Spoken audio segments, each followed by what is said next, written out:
अब वैसे तो मैंने ये एनिमे काफी महीने पहले देख के मुका दिया था, लेकिन फिर भी पता नहीं अल्लाह जाने इसकी वीडियो डिले पे डिले हो ही जा रही थी। लेकिन अब फाइनली मैंने फैसला किया कि यार अब बैठ के इसके ऊपर वीडियो बनानी है। तो here I am talking about the Pluto anime. अब तुम लोग ऐसा सोचोगे कि यार प्लूटो के अंदर ऐसा क्या है कि मैं काफी टाइम से इसके बारे में वीडियो बनाना चाह रहा था। तो मैं आप लोगों को बता दूं कि ये एनिमे 2023 में एयर हुआ था। जी हाँ, वही साल जिसमें attack on Titan, demon slayer, jujutsu Kaisen और विनलैंड सागा जैसे टॉप क्लास एनिमे आए थे। उसी साल ये एनिमे एयर हुआ था और कहीं पे ऐसे हल्की फुल्की सी इसकी आवाजें भी आ रही थी कि यार प्लूटो एनिमे देखो। तो मैंने भी वैसे इसको अपनी वॉच लिस्ट में डाली कि यार चलो ठीक है बाद में देखी जाएगी। लेकिन फिर जब मैंने इसका ऑथर देखा उससे मैं बहुत ज्यादा शौक हो गया था कि जब मुझे पता लगा कि यार ये नाओकी उरासावा की क्रिएशन है। तो उसके बाद मैंने कहा भाई सारे काम छोड़ के सबसे पहले प्लूटो एनिमे देखो। क्योंकि अब अगर तुम लोगों को नहीं पता कि यार नाओकी उरासावा क्या है तो यार मुझे नहीं पता पर तुम क्या कर रहे हो, क्योंकि नाओकी उरासावा इज द गोटेड मांगा का एवर। अब वैसे तुम लोगों ने कभी मेरे मुंह से नाओकी उरासावा की तारीफ नहीं सुनी हुई, जिस तरह की मैं तात्सुकी फुजिमोटो की तारीफ करता हूँ वो इसीलिए क्योंकि मैंने नाओकी उरासावा की सिर्फ एक ही चीज देखी हुई थी और वो मॉन्स्टर थी और उसके ऊपर मैंने एक डेडिकेटेड वीडियो बना ली हुई थी। अब देखो एक अच्छी स्टोरी बनाना कोई इतनी बड़ी बात नहीं है, लोगों से बन जाती है, लेकिन एक और अच्छी स्टोरी बनाना, फिर एक और इसी तरह की 4-5 ऐसी टॉप क्लास मांगास बनाना, ये बहुत बड़ी बात है और ये काम नाओकी उरासावा ने हमें करके दिखाया है। तो यार इसीलिए मैं प्लूटो स्टार्ट करने से पहले ही काफी ज्यादा कॉन्फिडेंट था। अब मैं अगर तुम लोगों को थोड़ा सा इस एनिमे के बारे में बता दूं विदाउट एनी स्पॉयलर्स, तो ये एनिमे स्टार्ट होता है एक इंसिडेंट से जिसके अंदर हमें जंगल दिखाया होता है और वहां पे आग लगी होती है और वहां पे हमें एक लैब कोट पहना हुआ बुड्ढा दिखता है जो कि क्राइम सीन की तरफ जा रहा होता है और वहां पे हमें पता लगता है कि यार मॉन्ट ब्लैंक नाम का एक रोबोट होता है जिसका मर्डर हो जाता है।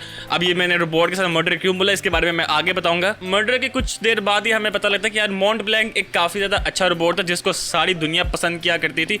उसी के साथ साथ हमें आहिस्ता आहिस्ता पता लगना शुरू हो गया कि यार ये वर्ल्ड कुछ ज्यादा ही अजीबोगरीब वर्ल्ड है। या तो ये स्टोरी काफी ज्यादा आगे की है या फिर ये एक पूरी की पूरी एक इमेजिनेशन है कि जिसके अंदर ह्यूमंस और रोबोट्स एक साथ साथ रह रहे हैं और एक लॉ पास हुआ है जिसके तहत रोबोट्स को भी सेम ह्यूमन वाले राइट्स दिए जा रहे हैं। लेकिन वो जो मर्डर हुआ था उसके अंदर एक खास बात यही थी कि जहाँ पे मर्डर हुआ था वहां पे हॉर्न्स टाइप कुछ बना हुआ था। उस वक्त तो मुझे कुछ इतना महसूस नहीं हुआ था, लेकिन उसके बाद हमें फर्स्ट एपिसोड की स्टार्टिंग के अंदर ही हमें कुछ 2-3 और मर्डर्स दिखाए जाते हैं और उसके अंदर भी सेम पैटर्न होता है कि हमारा जो मेन किलर है वो जहाँ पे भी मर्डर होता है वहां पे वो हॉर्न्स लगा लेता है अपनी निशानी के तौर पे। और फिर उसके बाद एक ही सीन से नाओकी उरासावा ने मुझे पूरी प्लूटो की वर्ल्ड समझा दी थी। मतलब द लेवल ऑफ राइटिंग, मतलब मैं तो बस यहाँ पे बैठ के उसकी राइटिंग की तारीफ ही कर सकता हूँ। और उन सारी मर्डर मिस्ट्रीज को सॉल्व करने के लिए ये लोग एक रोबोट डिटेक्टर को हायर करते हैं जिसका नाम बड़ा अजीबोगरीब सा होता है, गैजेट करके कोई नाम होता है उसका। जिस सीन के बारे में मैं बात कर रहा हूँ उसके अंदर हमारा डिटेक्टिव जो होता है वो उस रोबोट की जो कि कत्ल हो जाता है उसकी वाइफ के पास जाता है और उस सीन से फिर पता लगता है कि यार यहाँ पे रोबोट्स बिल्कुल इंसानों की तरह लाइफ गुजार रहे हैं, मतलब वो शादियां कर रहे हैं और यहाँ पर जो रोबोट्स हैं वो डिस्ट्रॉय नहीं होते, उनको भी डेथ दी जाती है। और वो सीन बहुत ज्यादा कमाल का था कि जब उसकी वाइफ मना कर देती है अपनी मेमोरी को रेस करने से। 消去しましょうか。あの人の思い出消さないで。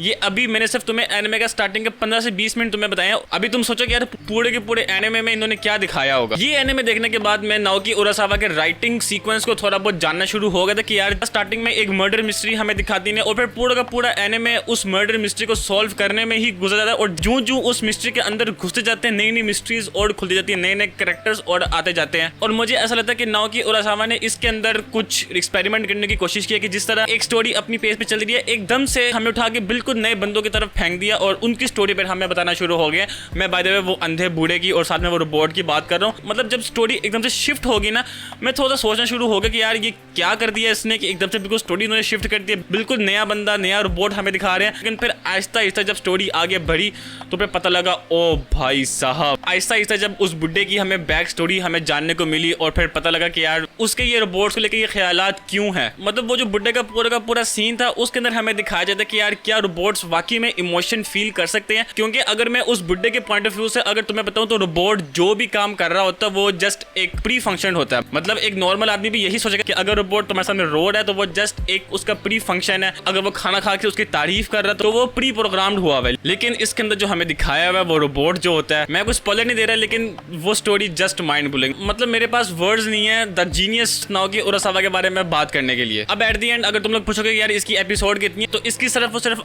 8 एपिसोड है, लेकिन सारी एपिसोड 1-1 घंटे की है, तो उसको अगर अप्रोक्सीमेट लगा तो वो 20-20 मिनट की 24 एपिसोड बन जाएगी। और अगर तुम लोग मुझसे पूछोगे कि यार कि मॉन्स्टर अच्छा या प्लूटो अच्छा है, तो यार मेरी नजर में दोनों अच्छे, लेकिन मैं मॉन्स्टर को स्लाइटली थोड़ा सा अपर हैंड रखूंगा, क्योंकि मॉन्स्टर की ending is just mind blowing, उसके अंदर के जो प्लॉट ट्विस्ट, कैरेक्टर्स। लेकिन मैं तुम्हें अपनी एक पर्सनल ओपिनियन दूंगा कि अगर तुम लोगों ने नाओकी उरासावा का कुछ भी नहीं देखा तो पहले प्लूटो देखो, क्योंकि इसके अंदर की पेसिंग भी अच्छी है, एनिमेशन वैसे तो रियलिस्टिक ही रखी हुई है, लेकिन क्वालिटी काफी ज्यादा अच्छी है और एपिसोड्स भी बहुत ज्यादा कम है। उसके बाद अगर तुम्हें प्लूटो अच्छा लगता है तो एक स्टेप ऊपर हो जाओ और मॉन्स्टर देख लो। अभी सोच रहा हूँ अब 20th सेंचुरी बॉयज रीड कर लूँ। खैर आज के लिए बस इतना ही। आई होप आपको आज की वीडियो पसंद आई होगी। आइए तो हमारे इस चैनल को सब्सक्राइब कर दे और मैं मिलता हूँ आपको अपनी किसी नेक्स्ट वीडियो में। तब तक के लिए अल्लाह हाफिज एंड सायोनारा।